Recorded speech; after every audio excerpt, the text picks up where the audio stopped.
seja muito bem-vindo ao programa Varela Torres, o seu momento jurídico. Hoje vamos conversar a respeito de um tema de direito ambiental, responsabilização ambiental. Para isso, temos um convidado muito especial. Ele é mestrando pelo FG em Direito Ambiental. O nome dele é o Lucas Silvério Parreira. Lucas, que bom ter você aqui conosco pela primeira vez, está aí iniciando aí na televisão, né? Aqui através do nosso programa. Obrigado, doutor Flávio, obrigado a oportunidade. É uma honra estar aqui, poder falar brevemente sobre direito ambiental e dividir um pouco o conhecimento com os telespectadores que nos assistem. Bom demais. Gente, hoje em dia, direito ambiental, né, a bola da vez. Hoje questões pequenas se tornam coisas grandes e realmente a gente vê que o mundo tem se preocupado, né? Não só famosos, mas cada vez mais a política vem falando a respeito aí dessa parte do direito ambiental, né? Nossa temática aqui são perguntas, né, para que você possa estar respondendo, normalmente perguntas bem afiadas dos nossos telespectadores. E a primeira pergunta que nós temos aqui é o seguinte: no que consiste o direito ambiental para muitos ainda algo desconhecido? Certo. Bem, o direito ambiental, ele nada mais é do que aquela área do direito que regula as ações, até mesmo atividades que norteiam empresa, sociedade e até mesmo meio ambiente, de forma que todos coexistam de uma forma equilibrada. E é muito interessante, doutor Flávio, porque o fim princípio disso é a coexistência harmoniosa. E é o que a Constituição, a partir de 1988, que reconheceu o direito ambiental como, de fato, uma necessidade para tanto as gerações atuais quanto as gerações futuras. Quais são os princípios que norteiam aí o direito ambiental? É interessante até destacar, pontuar que cada área do direito tem os seus princípios e no direito ambiental não poderia ser diferente. O direito ambiental ele possui inúmeros princípios, todavia alguns são primordiais, por assim dizer. Eu destaco principalmente o desenvolvimento sustentável, que nada mais é do que a atividade empresarial, a atividade econômica organizada sendo desenvolvida de uma forma que seja equilibradamente desenvolvida, de modo sustentável, para que o meio ambiente não seja denegrido, mas a exploração econômica seja possível. O princípio da precaução e da prevenção, que podem resultar na antecipação, até mesmo no não acontecimento de um dano ambiental, seja ele previsto, imaginado ou não. Princípio do poluidor pagador, autoexplicativo, ou seja, aquele que polui deve pagar, deve indenizar pelo dano coletivo, pelo dano perpetrado contra o meio ambiente. E um dos primordiais e último, princípio da função socioambiental, que diverte um tanto de um princípio já conhecido. E há também o princípio da função socioambiental da propriedade, que em um primeiro momento pode parecer com a função social da propriedade, ali do direito civil e de outras áreas do direito. Todavia, é interessante destacar que esse princípio ele se comunica com o desenvolvimento sustentável de um modo que a sociedade ela não seja apenas explorada e produtiva, mas que ela também se comunique de um modo adequadamente equilibrado com o meio ambiente. A gente sabe que, por exemplo, direito civil tem lei própria, né? No que se refere à norma federal, Código de Defesa do Consumidor também. Quais são aí os diplomas legais que norteiam essa área de direito ambiental? Só a Constituição ou temos algo infraconstitucional que norteia isso? Certo. É interessante destacar, doutor Flávio, que no direito ambiental há uma verdadeira imensidão de normas jurídicas e regulamentadoras no que diz respeito à atividade que envolve o meio ambiente.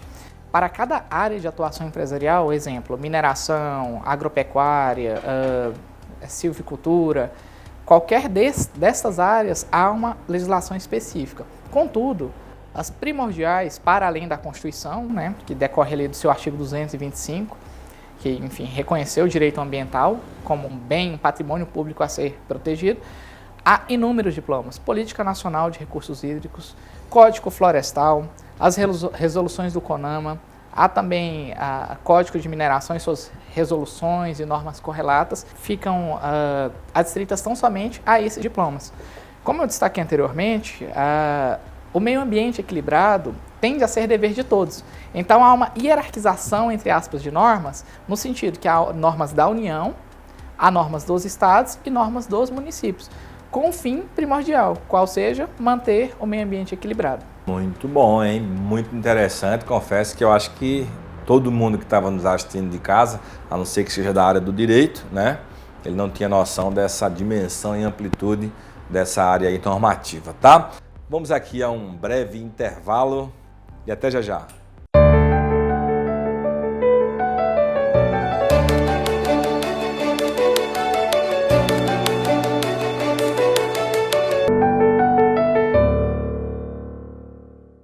A Varela Torres Recuperação de Crédito, com sede na capital do estado de Goiás, atua em todo o território nacional e é composta por corpo jurídico especializado que contém advogados, auxiliares jurídicos e recuperadores de crédito.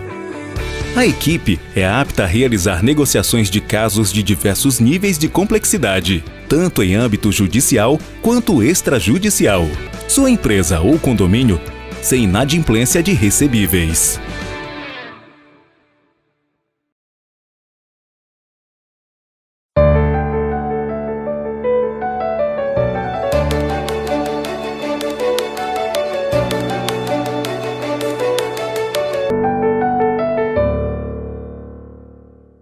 Estamos aqui de volta no programa Varela Torres, o seu momento jurídico. Hoje falando aqui de direito ambiental com um convidado que é o Lucas Parreira.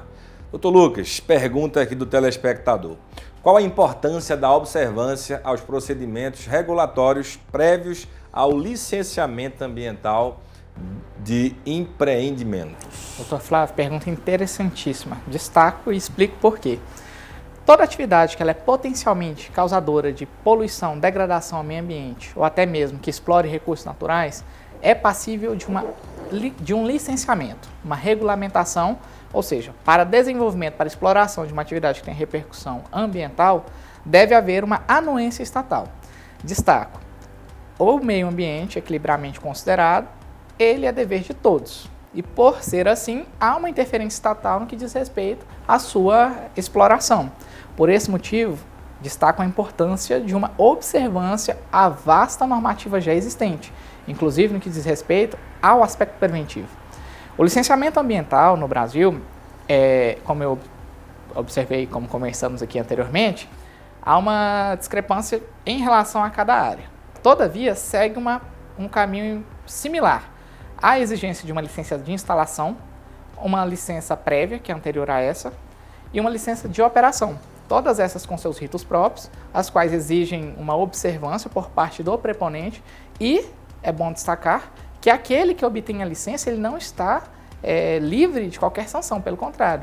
Não é porque o Estado autorizou a exploração daquela atividade que será passível de omissão por parte deste. Como eu disse, dever de todos e o poder público fará as inspeções devidas. Bom demais. Agora vamos ao assunto, né? O que é aí a responsabilização ambiental? Como é que trabalha essa questão? O que ela difere da norma civil, penal? Certo. Bem, vou começar destacando a diferença. A responsabilização civil, que é a responsabilidade civil, ela é tida como aquele dever de ressarcir ou indenizar aquela pessoa que sofreu, por ato ou omissão, um dano causado por outra pessoa. Daí nasce a responsabilidade subjetiva, que é aquela que se pauta no nexo causal entre a existência do dano e aquela situação do dano propriamente dita, fundada inclusive na culpa e no dolo. Todavia, a responsabilidade penal, ela vem para punir uma conduta que ela é coibida pela sociedade, pelo ordenamento jurídico, a qual é passível de uma pena privativa de liberdade, uma restritiva de direito, uma multa penal. Contudo, na responsabilização ambiental, isso difere um pouco. A responsabilidade ambiental ela é tida como objetiva.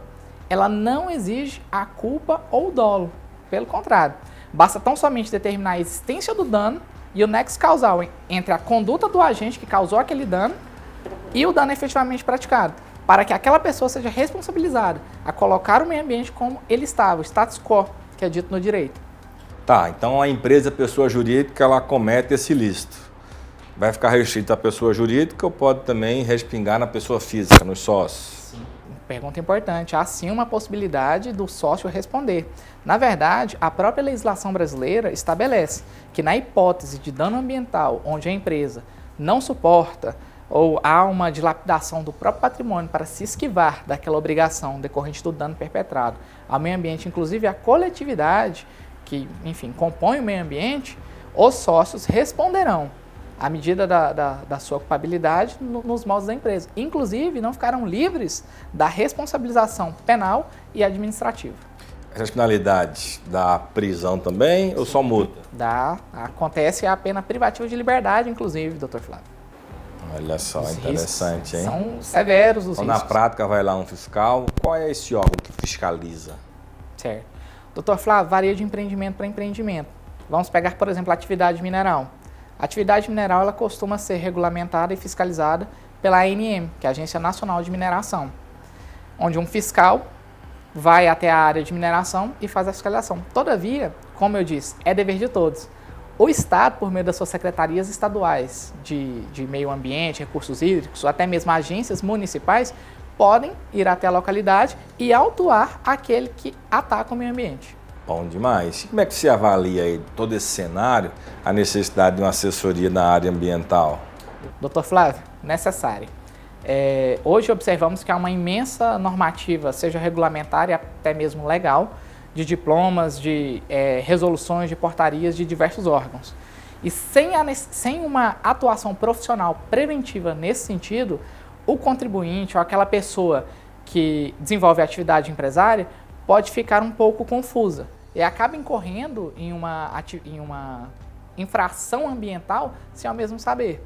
E é justamente pensando nisso que a atuação preventiva ambiental se faz necessária, seja no licenciamento, seja mesmo até na própria instalação da atividade empresarial.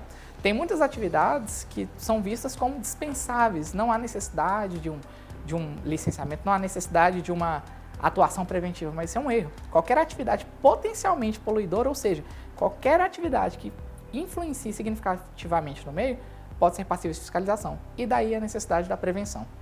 Bom demais, fica a dica, hein, gente? Infelizmente estamos chegando a mais um final do programa Varela Torres, do seu Momento Jurídico. Doutor Lucas, muito obrigado pela sua participação, foi excelente. Espero que volte mais vezes ao nosso programa. Com certeza. Deus abençoe a todos e até a próxima.